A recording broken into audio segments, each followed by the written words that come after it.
Please be advised that everything in my video is purely for entertainment purposes. These are purely my thoughts and opinions and are subjective. I must advise you to please do your own research. All media users found on the public domain and are fair use and fair dealings. Hey guys, hope you're all doing okay. As you can see, there has been some slight improvement of taking hay fever tablets daily. I am still a little bit snuffly, so I do apologise. Yeah, that was an interesting couple of days. I still keep sneezing a lot. I don't know what this pollen is. As I said, I've never had it before, so it's such a bizarre thing that it just came out of nowhere. It's not been my lucky week. Today especially, I got out of bed and I stubbed my knee, and then I've just got the pork joints ready because I'm going to attempt my first ever pork joint on the barbecue. So there I was, just scoring the skin as you do, just stab and slice, and I managed to get my finger and stab and slice. So that was quite interesting. So I hope my day improves. I am going to the beach later. Now, I know some of you guys are going to be, oh, social distancing, you shouldn't be doing that. But the beach that we're going to is a really quiet beach anyway. And we're going to go when the tide is really all the way out, which is around about 5-6 p.m. It is so far out that social distancing really wouldn't be an issue. Plus, our dog absolutely loves charging around on sand. So I'll give you guys just a little bit of personal news in my life. My husband and I are expecting another dog. Yes, tried to trick some of you there. No, not pregnant, but we are having another fur baby. She is a rescue from Greece. So far, so good. She comes over from the same place as we rescued our dog Leela next year. Her name is Lucia. She actually looks very, very similar. She's found starved and beaten as a dog abandoned in the mountains. I know some people kick off and say, why don't you adopt a dog from somewhere in the UK? I have had dogs adopted in the UK previously, so I have friends, but they do make it a lot harder. And the problem is, a lot of the dogs, I'm not saying this is all the case, but a lot of the dogs that come from rescue centres, from the RSPCA, generally they've come out of a violent or a horrible or a neglected situation. You can end up with a lot more behavioural issues. Again, I am not typecasting all dog rescues. Anyone that can rescue a dog and can put the time and the effort in is an absolutely amazing thing. The same with cats. So I am super excited about a new addition to our family. We will have her on foster for 4 weeks, and hopefully as long as her and Leela get along, then I will be having 2 dogs. So I will include video footage for you guys in some of the videos for you animal lovers out there. So on to the royals. As I always like to start my videos now, the real royals.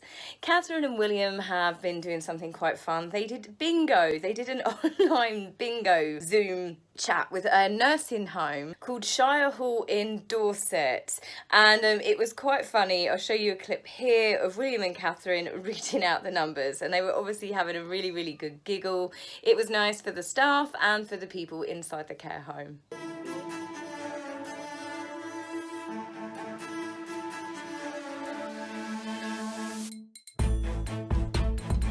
I think we need to move on to the bingo hall. We need some tips to how to do bingo. Thank you so much.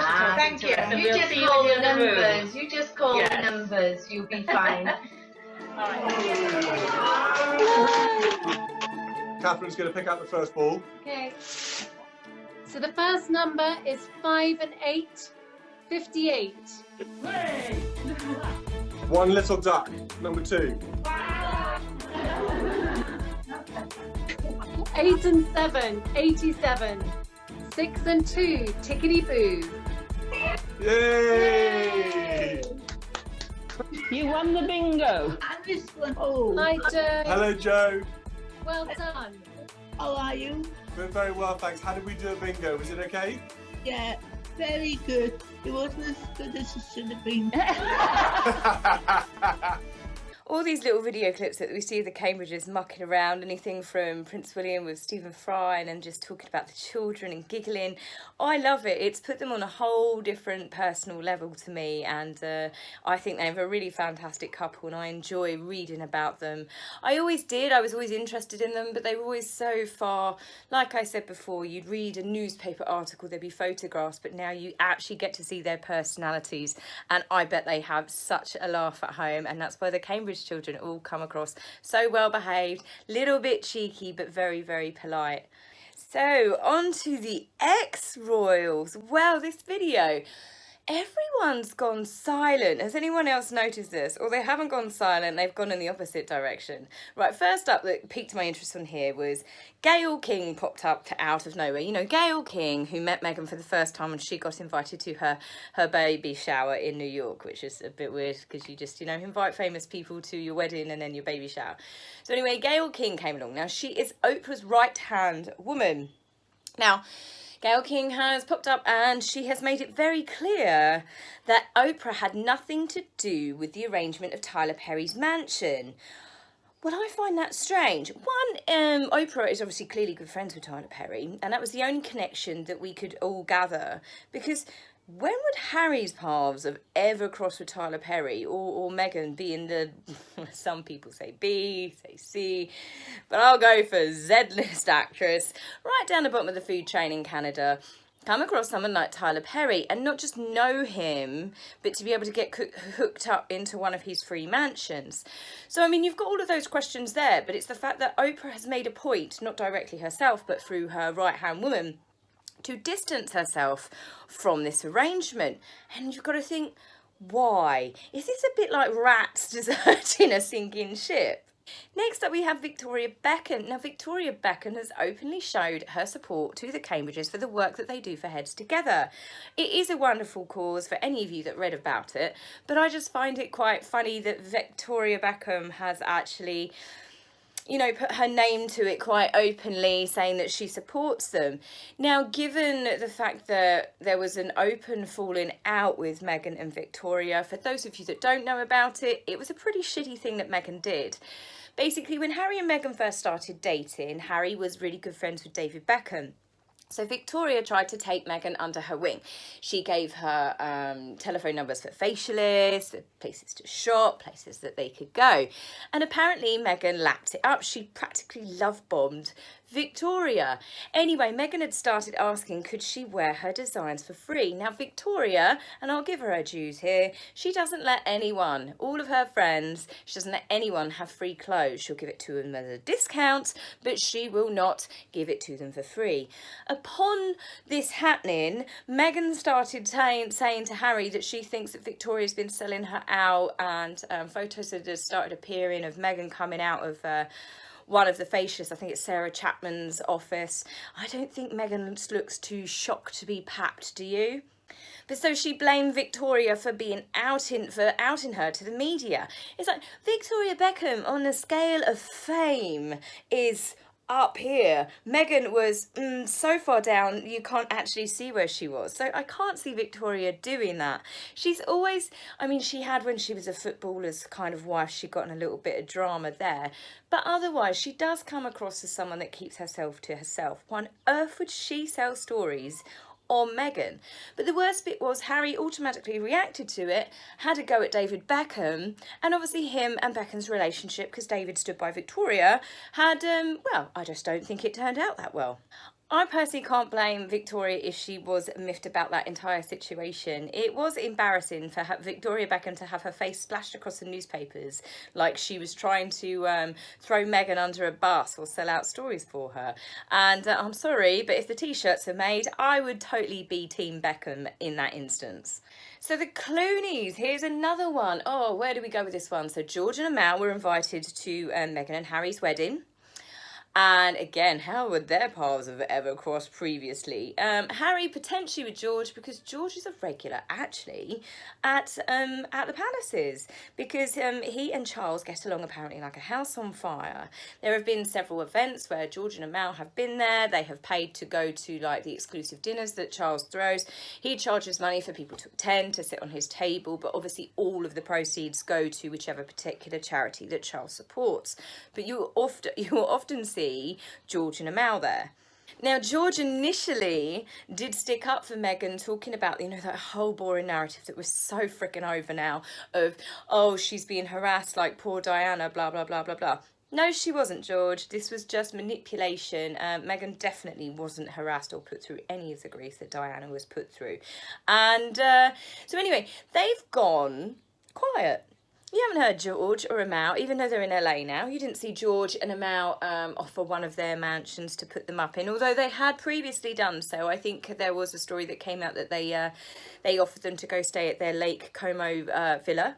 Now, again, is this a case that now that Harry and Meghan have hit Megxit detonator button, they're no longer technically royals? Is George choosing sides? Whereas I personally believe George Clooney will run for presidency at some point. He's going to get involved in politics. This is why I believe at 52 years old, George Clooney, the eternal bachelor, all of a sudden picked himself a very, very beautiful wife. It was almost like she auditioned for the part. Very beautiful, very glamorous, a very intelligent woman that I believe is a lawyer herself.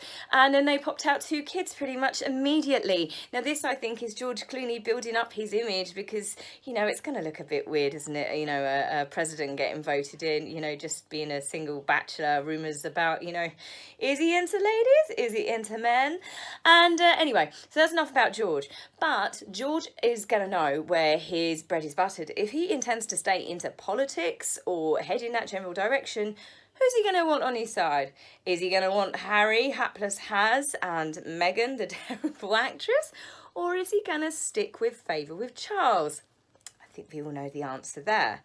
Elton John, here's another one. Do you know that Elton John, where he lives, one of his many, many homes, it's a 9-minute drive to Tyler Perry's mansion where Harry and Meghan are staying. 9 minutes. Think of all the places that Elton has all around the world where he could have offered Harry and Meghan complete privacy to go to. All of their rich friends had lots of private places that they could have gone to, but they chose LA, they chose Beverly Ridge Estates, and, you know, it all magically got leaked. They chose to walk around the suburbs of LA delivering food with their favourite paparazzi team in tow. This couple want nothing to do with privacy, and I think Harry is the only one that just can't see it. He's either completely 100% in on it, or he really is that thick, and I hate to say that about anyone, but I am beginning to have my doubts. So Elton was very supportive because he was friends with Diana. They had an on-off relationship, admittedly, a number of times, but thankfully for Elton, you know, they made up 6 months before Diana sadly passed. He has always been very, very kind about William and Harry. Often he talks about Harry like Harry's an only child, though. You know, Harry is Diana's son. William is too, and William turned out pretty much the better one of the two, didn't he? You know, everyone keeps talking about, oh, Harry's mother died. It's like, so did William, and William was a couple of years older. You know what I mean? William looked out for Harry. He, you know, he supported his brother. So you can't just turn around and say, oh, yeah, it's because his mum died. That's why Harry is the way he is. I mean, he and William are like yin and yang. William has done everything properly. He's dated a sensible girl for a number of years. He, what shall we say? He sorted royal oats as well. He didn't just marry the first girl that came along. And now look at him. He's got a wonderful wife, a beautiful family. He is doing amazingly. But where's Elton? Where's Elton sticking up for him now? It was reported that Elton did say that he was not aware of Megxit, that it came as a surprise to him. Now, ever since then, he has also gone quiet. He's not been defending the couple at all. Who else have we got on the list? We had Helen Mirren. She popped up and turned around and said how gracious, how lovely, how kind, how sweet, you know, Meghan is. And it's like, I think she met her once. It's like, Helen, she's going to be nice to you. You are an A-list, world-famous actress. She's going to be sweet to you. If you met her in a line and she went, oh, Helen, I think your film sucks. You're a bit of a bitch. Do you know what I mean? Helen, go get me a cup of tea. I want to throw it in your face. It would be different. As I said with Meghan, of course famous people think she's lovely because Meghan is lovely to famous people because she wants something from them. Bette Midler was another one. I love Bette Midler. She jumps on the bandwagon about Diana, you know, that she's going to be harassed. She's going to be harassed until she ends up dying the same fate as, you know, Diana. And it's like, what Kool-Aid are you guys drinking out there? Our American media just completely lying, and you don't get any of the true stuff that comes out, and they're just sugarcoating it. You know, she's an American princess. She's being bullied. She's being racially attacked. It's not true. Don't get me wrong, there was probably 1 or 2 idiots that came out in the newspaper, and the majority of British people wouldn't support morons like that. We don't agree with racism. It just drives me absolutely insane, and it really pushes my buttons. So that little rant over, who else have we had? Ellen, the famous Ellen. She's not been sticking up for Meghan lately, has she? I mean, Ellen has had her own grief, admittedly, with everyone saying that she's actually really not a nice person to work for. There was rumours that she was actually going to quit her chat show because she's so upset and hurt about it. I don't know what to believe, what not to believe on that one. There were a lot of people saying that she's not particularly nice to staff. But it's so hard to try and picture someone that's so lovely on TV and then be told that, you know, that they're actually really, really awful. Whereas Meghan, we have seen that behaviour with our own eyes on TV. We've seen her talk to people, shoo people away. We've seen her get out of the wedding car and literally beat that old man's hand out of the way. We've seen the arrogance. We've seen her pushing Harry out of the way. We've seen all of that with our own eyes. But this is the thing. Where are all these celebrities now? Now, my theory on all of this is I think they supported Harry and Meghan when it came to them wanting to leave the monarchy. People applauded it. Even I said in one of my videos, if they were really unhappy and they really hated that job, they really didn't want to be members of the royal family. I mean, Meghan didn't really know what it was going to be like from reading books and stuff. Then if you hate your job, leave your job, find another job. But what they did it in such a way, they did it in such a shock, but they'd taken so much beforehand. Now it's turned out Omid Scobie has thrown him under the bus yet again by stating that he and Caroline started writing Finding Freedom 2 years ago. So Meghan always knew that she was going to leave the royal family pretty much before she got married. Wake up, people. Massive conspiracy theory here. This means that this has all been one big con, one big Swiss. She always knew that she was going to leave. All this victim mentality, everything that she's done, and she's gone against protocols. It was all deliberate because she knew it would attract negative attention. So then she used that negative attention to say she was being picked on, she was being bullied. It is a game plan from day one.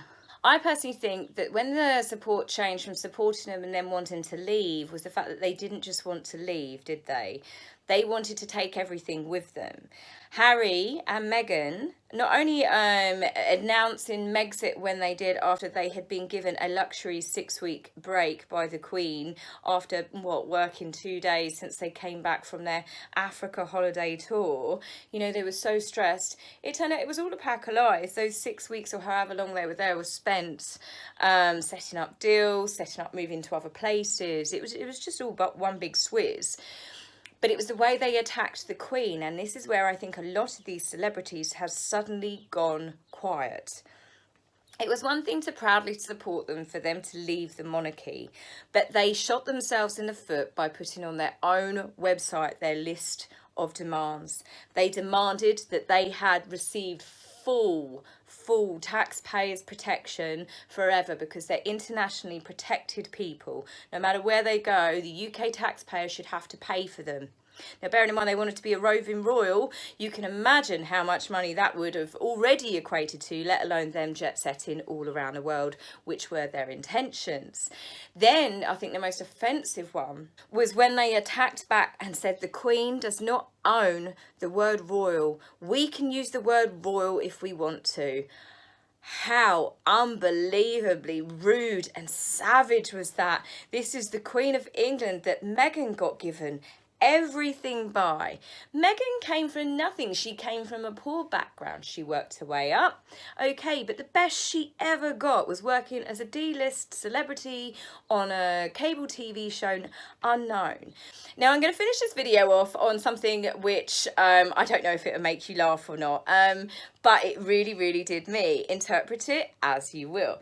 One of Meghan's biggest friends is Serena Williams. Now, there has been a little bit of rumours since the US Opens. Meghan was asked by Serena's team not to go because the last couple of games that Meghan went to, Serena lost. It was seen as a bit of a bad omen. Meghan had only had Archie for a few weeks. She could have watched from home. But no, Meghan flew out there. You can tell Serena's mum didn't really speak to Meghan very much, but what came out of it was worse. It was the flirtatious, and they were flirtatious pictures of Meghan flirting with, I can't pronounce his surname, but Serena's husband, Alexis. These pictures, she doesn't look at Harry like that. She doesn't flirt with Harry like that, and she did it all for the camera. Look at these faces, look at the expressions. Now, if I was Serena, and she did lose that match as well, I would have felt completely humiliated that my friend came over despite being asked politely not to come over. The fact that I lost the game again, and I'm not saying Serena's going to blame Meghan, but you know, when you've just turned and said, please, you're a bit of a bad omen at the moment, let me concentrate. Or worse, could she have lost her concentration because there's Serena playing a game, and every 2 bloody minutes there's a massive screen come up of Meghan Markle sitting there playing with a bit of jewellery or flicking her hair back. Now, Serena has not defended Meghan since. We have seen no contact or no mention of Serena apart from this one video clip. Naomi Campbell was interviewing Serena Williams on her, I guess it's like a online chat show that she's been doing. This is how I'm going to end the video. Watch this clip and tell me what you truly think, because for me, I think I can say that friendship is well and truly over. Are you happy that your girlfriends moved to America? Don't know what you're talking about. Don't know nothing about that. I mean, they're on the West Coast, but Never seen her, never heard of her. Don't know her. Venus. So tell me what you guys think, and I'll be back with you very soon. Take care. If you like my video, please remember to like and subscribe. Please, angry typists, you will be blocked, so save your fingers the time. If you would like to buy me a coffee, please go to my About page and click the link. Love, Taz.